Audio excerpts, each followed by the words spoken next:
I used to jump without looking. Didn't care if I fell too hard. Now I keep my hands in my pockets. Overthink every scar. First day in San Francisco. Not full day, but first day. I'll see. It's been interesting solo traveling. Again, even if it is these small trips that I'm taking, there's a newfound anxiety that comes with traveling that I didn't necessarily have before. And that's been an interesting thing to navigate, I think. It's something that I still want to do. And I'm trying to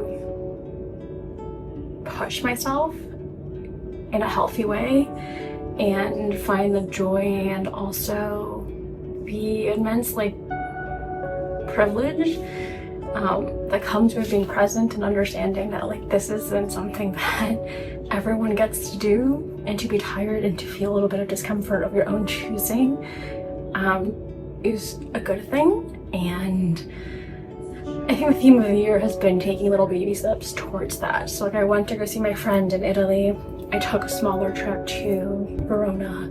I came to San Francisco a few days early before the rest of like my coworkers get here for a conference, trying to dip my toe in the water and getting myself again comfortable with the idea of trusting yourself. Because when you're solo traveling, one of the biggest things is that you have to have you develop a real sense of self-trust, and I think that can get chipped away at because of life and things and stuff like that, and I'm trying to rebuild that self-trust with travel in this way. So I always say I move slower, I'm not as intense as I used to be, and I think even in comparison I wasn't really that intense compared to others, but I'm doing it again, trying to remind myself that like this lifestyle is literally what I had hoped for and wanted at some point in my life, and so I'm trying to remember that.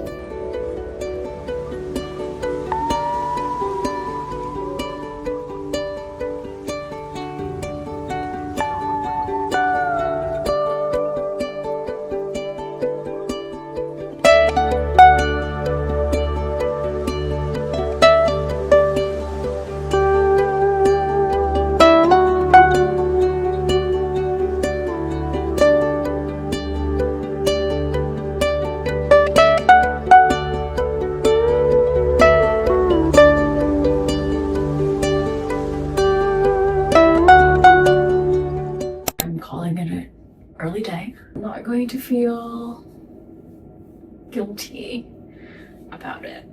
I think that's one of like the biggest things is feeling guilty about I should be doing more and taking advantage more, and I didn't do enough, and that always plays into my perfectionist and people-pleasing tendencies. Even if there's nobody around, I have like that little voice in my head of I should have done this, I should have done that, I should have went here, that, done more, done this, done it faster.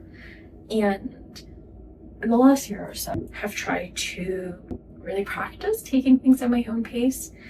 And today, this moment is one of those things and one of those boundaries, and just kind of saying, I'm gonna call it early. And I'm going to put on a face mask and my pajamas because I'm tired for the day, and I've done everything that I've wanted to do in the last like 2.5 days as I'm trying to fall in love again with this thing and come back to myself. And that love of travel, it requires starting sometimes slower. But in the process of doing that, I have to meet myself where I'm at. Reconfiguring my brain to do that is really difficult. But this iteration of my solo travel and traveling in general, I think I'm putting the boundaries with myself of it's okay to take it slow, it's okay to start from scratch, it's okay to build that stamina up again and do that and not feel like I've failed or whatnot.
It is my final day here in San Francisco.